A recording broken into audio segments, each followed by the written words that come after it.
don't touch each other, please. They go right down deep, and they have collided. So both the BWT cars collide. So into an inside squabble between the two Williams. Looked to me like Rosberg tapped the back of Webber. That is absolutely the last thing any Formula One team wants to see.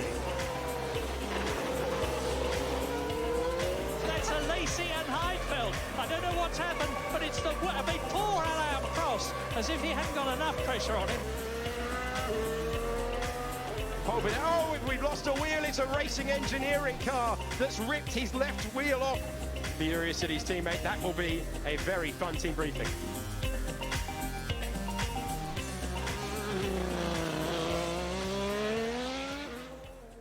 Hello everyone, and welcome to the GP Reject podcast Teammate Collision. My name is Lennart, and as usual I'm joined by my co-host Jeremy, and we are very glad that you chose to join us today for this mid-season edition. Yes. Well, hello there. It is absolutely baking right now. To get this podcast on the go, I have made the very unwise choice of closing my window, but it's the 18th of August here in Helsinki, and I am roasting. How are you doing over there in Germany, Lennart? We are pretty much melting everywhere. It has been above 30 degrees every day of the entire week, and for the majority of last week too, which is really, really rare for this part of Germany. So I know the feeling all too well. We are sweating. I was tempted to open up my window and give the listeners the wonderful noise of the motorbikes and the ambulances driving down my street, but I thought I have to make sacrifices for GP Rejects, so I just want that appreciation noted that I suffered for this podcast. And speaking of suffering, we should go straight into what's been happening. We haven't done a podcast in a couple of months now, so quite a lot has happened. We're hitting mid-August. We're halfway through the summer break, and hopefully this will be out there on the public long before we get to Belgium, but we will see about that. We'll see about that. Yeah. But before we go into our two topics of the day, I guess everyone is probably going to want to know what our rejects of the mid-season candidates are. And to confess, I would say from both of our points, while we have been following F1 very closely, obviously we know what's going on. It hasn't been too close in the last couple of races, and especially since our last podcast where we did reviews of every couple of races. We're not going to do that this time, but we will do a quick summary of who we'd say are the best candidates for proper rejects of the mid-season for this year, and maybe a bit of prediction for what's going to happen in the second half. Do you want to start us off, Lennart? Sure. And I fear we have to start with the elephant in the room, the driver that everyone likes, but kinda has been not doing so well for himself this season. And it's obviously Daniel Ricciardo. His challenge with McLaren hasn't proven a one-off, hasn't proved just mere challenge of adaptation, but it is evident that whatever they are doing with him at McLaren is not working. Can't disagree with that. I was writing in my report for the Hungarian Grand Prix. It felt like deja vu. It's like we Daniel Ricciardo finished Hungary in sort of a miserable state. He bumped into Lance Stroll and he sort of limped his way to the finish, got out the car and went home. And didn't we just see this last year? I feel like when we had this podcast, I think our first official episode number 1 was this time last year. And we talked about that moment where Daniel Ricciardo got out the car and he was just miserable, and he just looked like a broken man. And it's been 12 months now, and it's like I feel less pity this time, because it's like, really, are we still at this? Are we still here? Like there's been no development. And I mean, before we did this podcast, Lennart and I had a quick chat, obviously, and he said, well, there's obviously two obvious candidates for reject in the mid-season. In my mind, I was like, well, there's Daniel and then there's Ricciardo. I really can't see a second candidate. So, oh, that's great. So I'd like to hear what your other candidates are, because to me it's Daniel Ricciardo, plain and simple, hands down. He's done it. Well done. But I'd like to hear your suggestions. Though it should be noted that last year when we did that, he then went on to win a race for them. So oh God, if that happens again, you know who you will have to thank for Ricardo fans, because obviously then we are clearly his good luck charm and should be talking more trash about him. No, He feeds off of our negative energy. wants to prove us doubt us wrong. Hi, Daniel. And don't worry, you don't have to pay us for this. So if you want to, we certainly wouldn't mind. This podcast is not sponsored by Daniel Ricciardo or the McLaren F1 team. And nor are we signed to the McLaren F1 team, which is something everyone seems to be nowadays. Yeah, I mean, like, I guess that will date this podcast a little bit, so you might have to explain to the future listeners what on earth we're talking about. How many people are signed to McLaren right now? I think, well, the answer is obviously a lot, but let me count quickly in my head. I think we are at 7 or 8 drivers now, not including René Rast, who's linked with the Formula E team. So, yeah, and we're talking about 8 people for, like, what was it, 6 seats, 7 seats? I am not quite sure. McLaren really But banking on the upcoming 2015 rule change to allow 3-car teams by signing approximately 9 drivers, so they can have 3 third drivers. Oh, wait, that's still only makes 6. Yeah, I'm not quite sure. I'm not quite sure what their plan is here, but I wish them all the best. So Yeah. where were we going? I feel like we just went off on a tangent there. Yeah, we were talking about the other option for reject of the mid-season, and well, I see a second option, and that option is Aston Martin, because obviously their pink Mercedes strategy was replaced with the green Mercedes strategy last year, and it didn't quite work out, but it was pretty much with the implication that, yeah, we're gonna nail the 2022 rule set and make that step. And yeah, the only step they took in is the careless step of a young man on the streets stepping into the dog turd. Basically, people keep talking about the obvious comparisons between Aston Martin and Jaguar in the early 2000s. Overpaid, under-delivering, etc. And, you know, obviously green and British. But the thing that it makes me think of is actually Williams in 2014, when they came in with such a good package, but it was really boosted by the engine. And in 2020, they came in with Racing Point, Force India, Force One, whatever they were called back in the day, came in with basically a Mercedes clone, and they did really well with it. And since then, it feels like they've been riding that wave of success. But, you know, when a band releases the same album over and over and over again, it's not, you can only have so much material off of that one set of, well, that one style, you know? And I feel like Aston Martin are going the way that Williams did, which is that they had a great concept, they had a great first year, second year was still pretty good, and it's slowly but surely they're going backwards. And yeah, I mean, they have the potential to go forwards, which I think is what makes them so rejectful. It's like, you're not necessarily surprised to see Williams and Haas, or to an extent even AlphaTauri, given their reputation, being so slow. But when it's Aston Martin, which has probably a huge amount more budget and, frankly, at least one more talented driver than most of those other teams, it's pretty damning to see them so slow. Agreed. Especially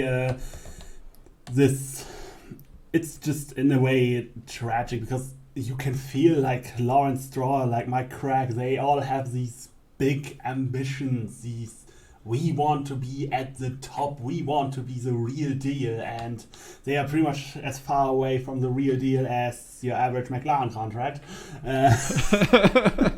No, we're not beating dead horses, we are gently caressing them.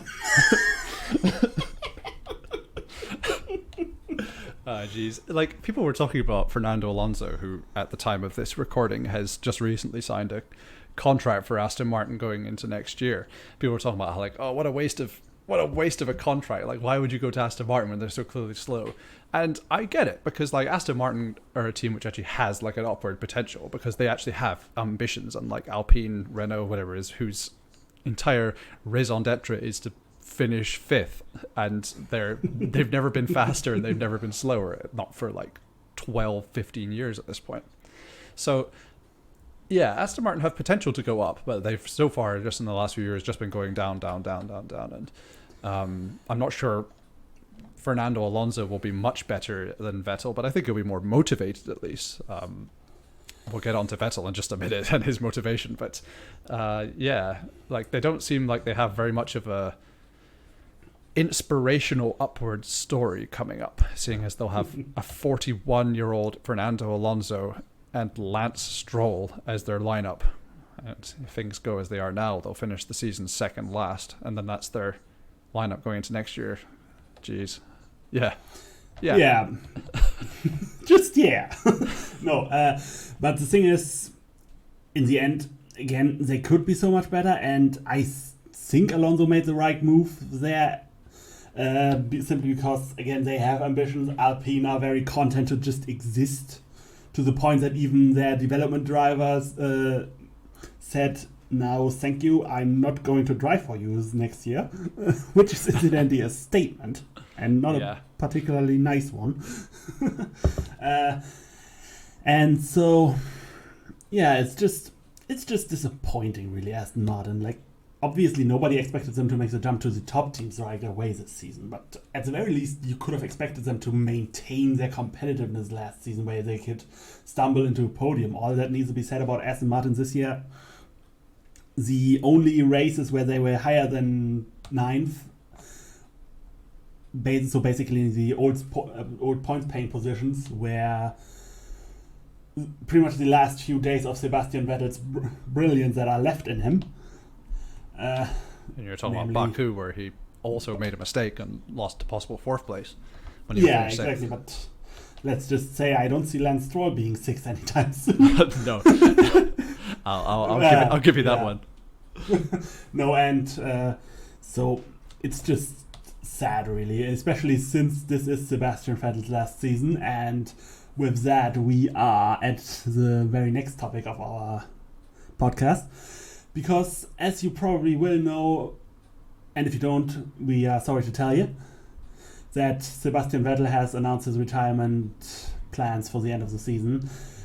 He's going to end his career after this year's Abu Dhabi Grand Prix, and is going to, barring another COVID diagnosis or anything else would cause him to miss some races, going to end his career on exactly 299 Grand Prix entries.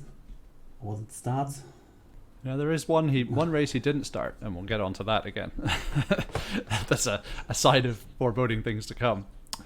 But yeah, I nicknamed this in my notes, this section of the podcast, as Sebastian Rejectful, or Rejectful, some sort of pun based on that, which obviously doesn't work. And so we're going to talk about, now that the great man himself is retiring, someone who I don't particularly think very highly of, and that makes me a bit of a fringe opinion about Sebastian Vettel, but we're going to talk about his most rejectful moments. We're going to talk about the moments which were embarrassing, or moments where he was right at the back the whole time. And we're talking about a 4-time world champion here, but we're also talking about a driver who's done 300 races. And you don't do 300 races without screwing up at least a couple of times. Indeed you don't. The name I had for the section was the very... no. What was that? I had an alliteration plan, so I gotta dig it up now, because otherwise I will be sad if I don't get to say it. If you're listening at home and you have a better name than Sebastian Vettel and blank, then please let us know in the comments, and we will rename it in post. Okay, we're going to now look into the very silly Vettel situations. Yeah.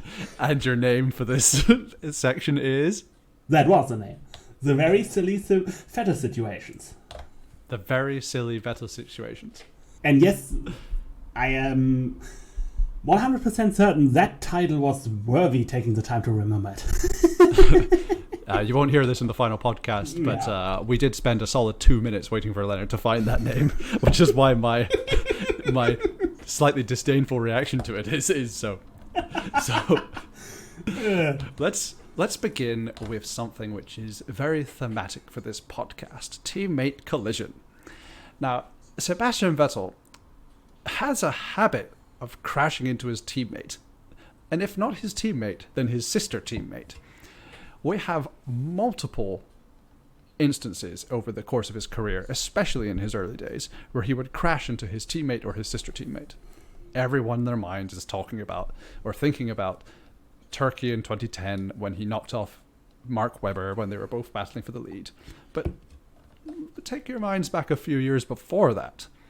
People remember Felipe Massa spinning all around at the British Grand Prix in 2008 when it was pouring with rain.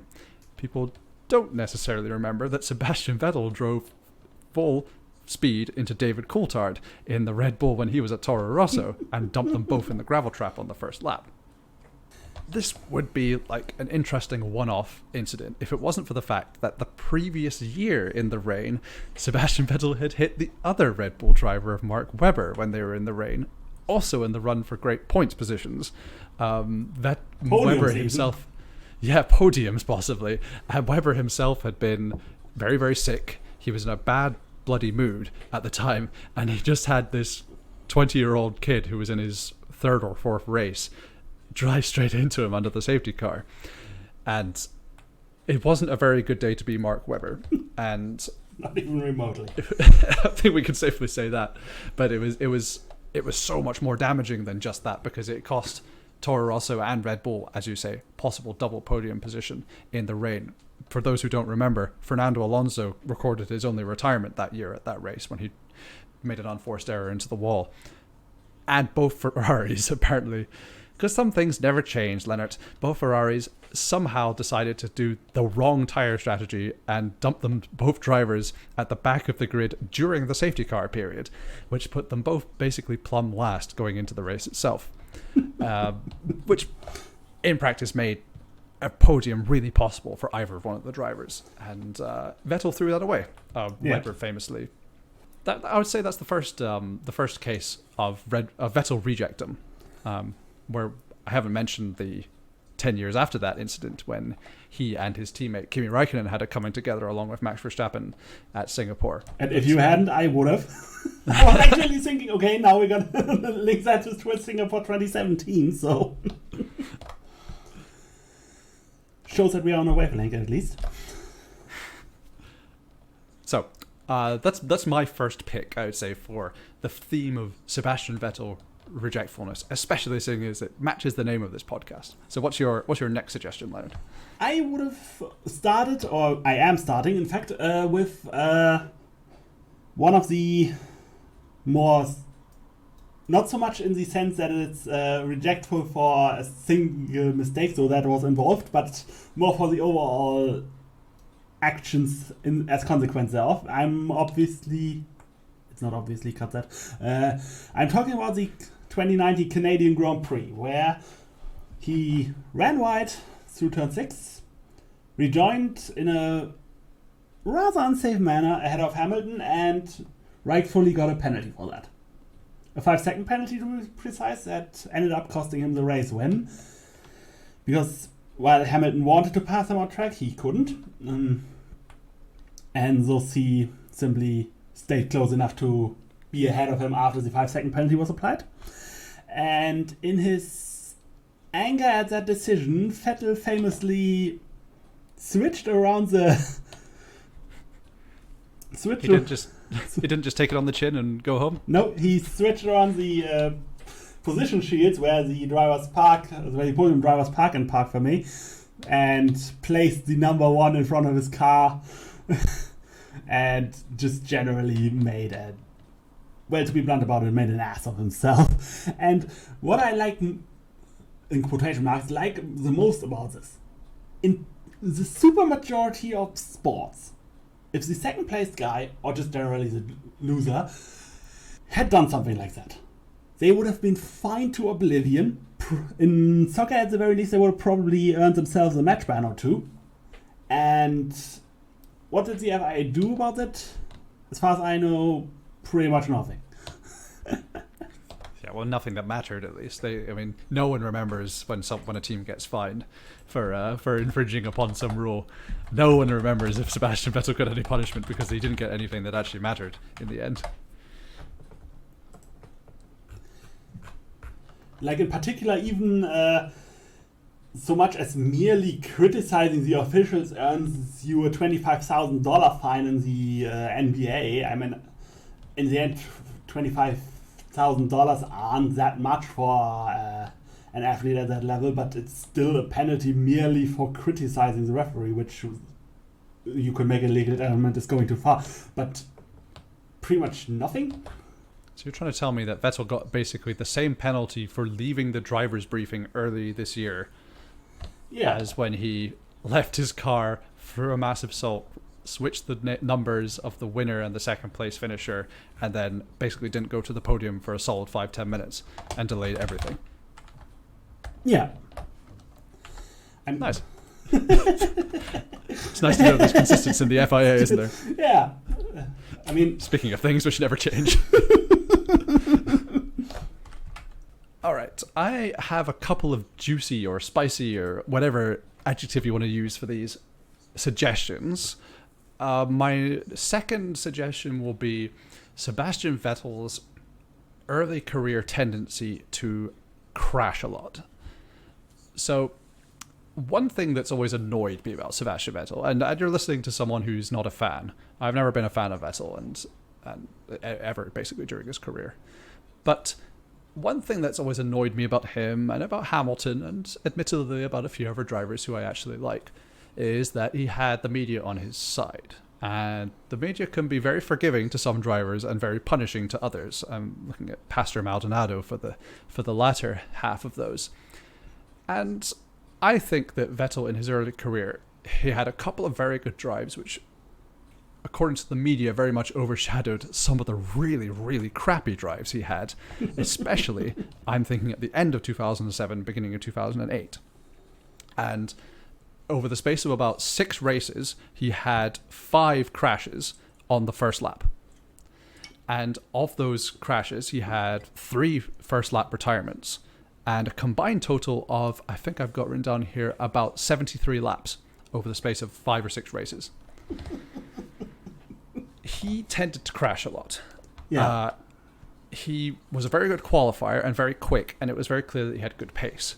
But I think people tend to forget that when people say that, oh, Vettel's become so accident prone, well, I wouldn't say that necessarily.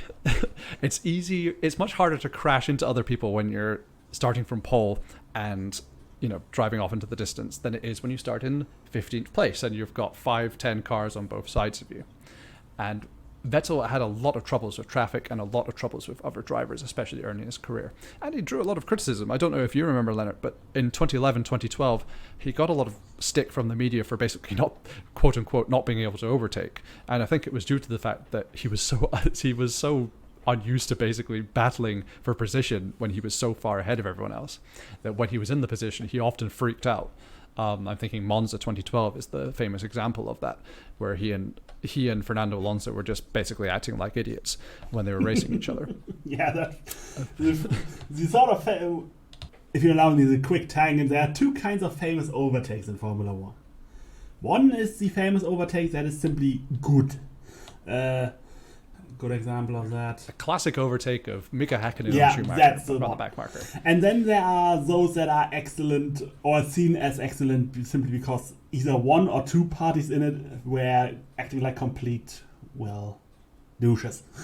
There is, obviously, since that is the one I'm bringing up for, the Alonso-Vettel battle at Monza. There's also Schumacher and Barrichello at Hungary in 2010. Just the ones where, okay, you're defending way too hard, my mate. And the other guy basically gets praised for, okay, yeah, I guess he's driving like a dick, and I'm going to drive like a dick too, or I'm going to just kick him for being a dick. So, yeah. Yeah, the immediate example that comes to mind is every time Hamilton or Rosberg tried to overtake each other as teammates. I still haven't burned out Austria 2016 from my mind. But, yeah. So, to go back to the original point, Vettel's early career was full of lots of retirements and especially first lap crashes. And I'd say that's the second solid reject moment. And if you look at his career, you'll see this. Maybe if you go back and watch those early races, you'll see what I mean. But he always had the media on his side, and I'd say he got away with it a lot more than maybe he should have. But that's just my opinion, and that's why I comment on this fringe podcast on the internet to let off steam about early Sebastian Vettel retirements and how that should affect his reputation, but absolutely does not. Yeah, one thing though, especially in the early part of his career, one thing you will note, especially with a lot of the incidents we have mentioned, we are going to mention, is that they happened especially in the first half of the year. That is why I think a lot of his early seasons gained a positive reputation in the end, because by the end of the year he was pretty much always delivering great performance one way or another. Whereas you mentioned 2008, the long stretch where he basically finished no races, and of course then came everything in the second half where if he wasn't the best driver on the grid, he was pretty damn close to it.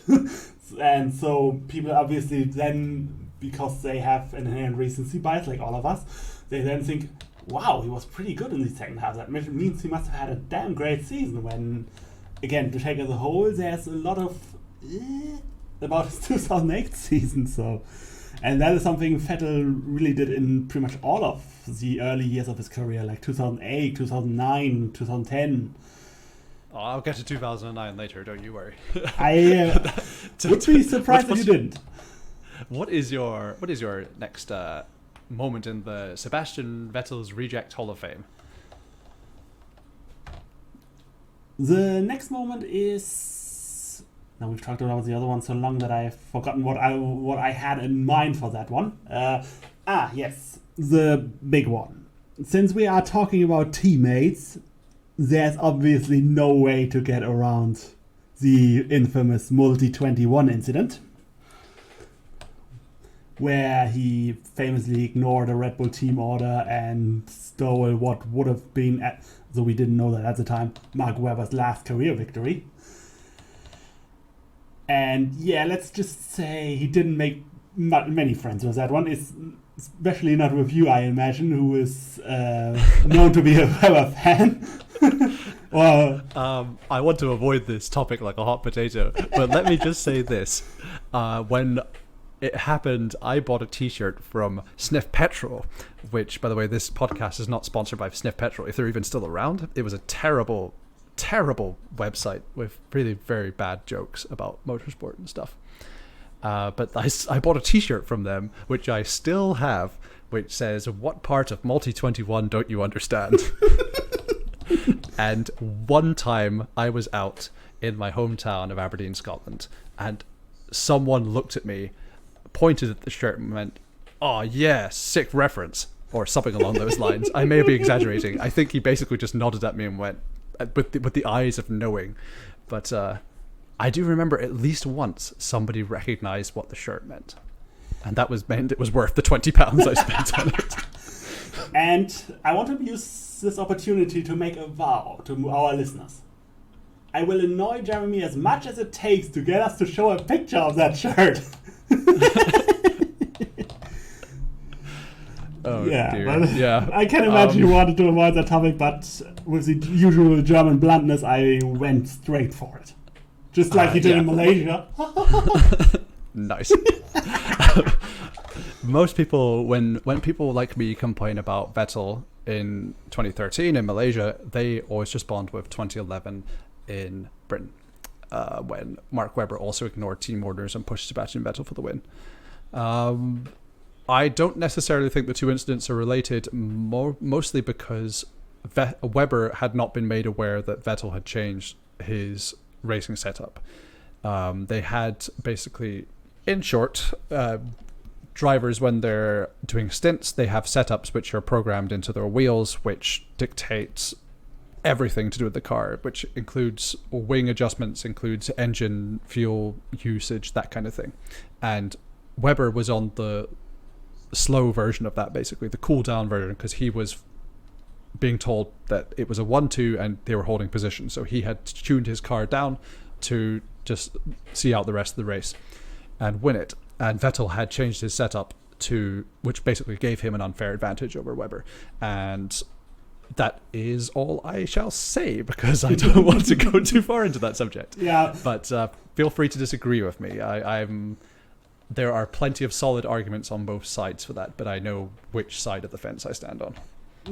So one thing that is often brought up for those people who try to justify Multi-21, even though I don't think it is really something worth justifying, especially in hindsight. But anyway, many people point to the 2012 season finale in Brazil being a reason for why Vettel did what he did.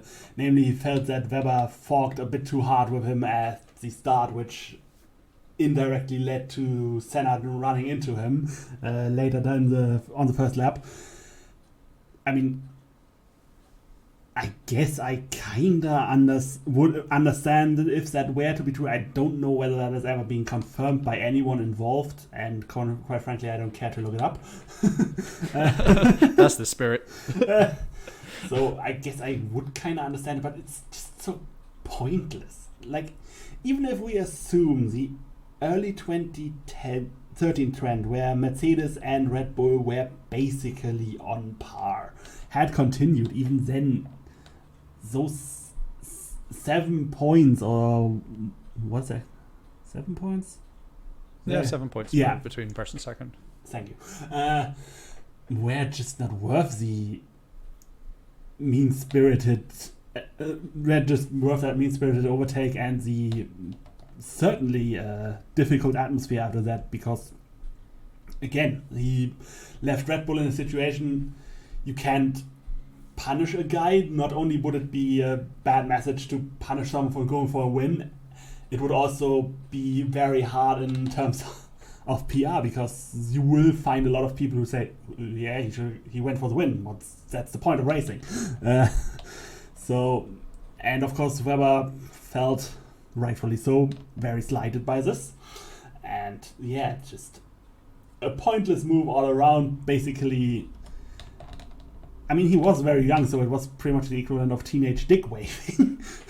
It was just a very, as you say, mean-spirited move. And the thing is that he knew he could get away with it as well, because Red Bull driver management has always been very much in favor of the Wunderkind, who they will put 100% of their support behind, and bugger off to anyone else. And Vettel knew he was in the sort of in the nest. He had all the support behind him he needed, and he didn't need to justify himself. He knew he could get away with it, and it's almost like a power move, I suppose you would probably call it. And the interesting thing about Multi-21 and the interesting thing about him being nested in Red Bull was, I think, the fact that he did so well against teammates who were much older than him and much further past their peak than him. And he didn't do very well against teammates who were sort of in their prime. I'm talking obviously about Charles Leclerc and Daniel Ricciardo, both of whom joined him as a teammate when they were both on the up. And it's always been quite damning, in my opinion, quite rejectful, that Vettel never beat Daniel Ricciardo over the course of the 2014 season, even with Ricciardo's disqualification taking into effect in Australia, where the gap would have been even bigger had it stayed. And that goes for Charles Leclerc as well. And I think it's one of my problems with rating Sebastian Vettel as a driver comes from the fact that in most of his peak years, his teammates were usually much, much older than him and long past their peak. And when I talk about Mark Webber, I'm also, maybe people who didn't see him drive don't know this, but most of the 2010 season, Mark Webber was riding with broken bones. He had broken his bones in a Tasmanian charity bike run event. And then he had the absolute tenacity during the summer to go and do another one and then get injured again. And the situation in Red Bull is so favourable towards Vettel to push him for the title that Webber didn't even mention it. And I've always thought that it's quite damning for Vettel that he narrowly lost the 2010 title against a teammate who was basically had broken every bone in his body and was about 10 years older than him. And that might be a very unpopular opinion. But I think a mark of Vettel's character to me that has always been quite against him has been the fact that he's never particularly been too strong when it's come against teammates who are actually operating at their peak. Because no one would argue that, for example, Raikkonen was at his peak when he and Vettel were teammates, and some might argue that Webber was, but I think we're talking mid 2000s if we're talking about Webber's time as a fantastic qualifier and someone really punched above his weight. Feel free to chime in and disagree with me on this, Leonard. Well, there are two things I do want to add to that, namely the last point about Webber's qualifying. The thing is, so the reality is I don't feel his qualifying skill got worse. It's just that he was faced with an all-time qualifier. So it's not so much that Webber stopped being a qualifying specialist. He was just out-qualifying specialisted. Nice word I invented. By Vettel. But, and the second one is more of a, well, I don't want to call it humoristic observation because it's kind of mean-spirited, but quite frankly, I wouldn't describe Webber's second injury in 2010 and him fighting through it as particularly tenacious, but more really, really dumb. yeah. Well, when I said, let's make the record straight that when I said tenacity, I actually meant stupidity. Sorry, Mark, but I kind of had to say it. Yeah. This podcast is also not. We should also know that this podcast is not sponsored by Dr. Helmut Marko either. But yeah, I mean that's not exactly even that rejectful. I'm just venting here. No. Please give me a proper rejectful Sebastian Vettel moment. Well, we're going to continue with the topic of team orders because this one is actually something I just remembered while you were talking about Ricciardo and his performance against Vettel in 2014. There's the 2014 Chinese Grand Prix where Ricciardo and Vettel were on different strategies, and I don't recall the exact stop, I just know the strategy was different. And there was a point where Ricciardo was on fresher tires and he was charging up the order, making time, and Vettel more or less got in his way because his strategy, I don't know whether he had just stopped earlier or whether he was had still a stop coming up, and this was on old tires, but it doesn't really matter because the point is Red Bull obviously then told Sebastian to let him by, which he didn't, which in fact he actively declined the very idea of letting him pass, and said something, and then I don't recall the exact team radio, but his Vettel's racing engineer told him that Ricciardo is losing time, and Vettel's response, that one I do remember, was, and I quote, "tough luck." And yeah, that's after the Multi-21 incident of a year prior and the 2011 incident you mentioned. It was just pretty silly, and he did eventually let him through and claimed in the interview after the race with the world media that he didn't knew Ricciardo was in that different strategy until which evidently wasn't true, or he didn't understand it, both of which are not very good looks for him. So yeah, it's just another point on the general dumpster fire that was the 2014 season for him. Yeah, I do remember the media kind of picked up on that. It's like, oh, it shows that he's desperately trying to keep Ricciardo behind him by even going against team orders. And yeah, I think that was a bit of an exaggeration of the truth. But yeah, that is not exactly the finest mark in his career.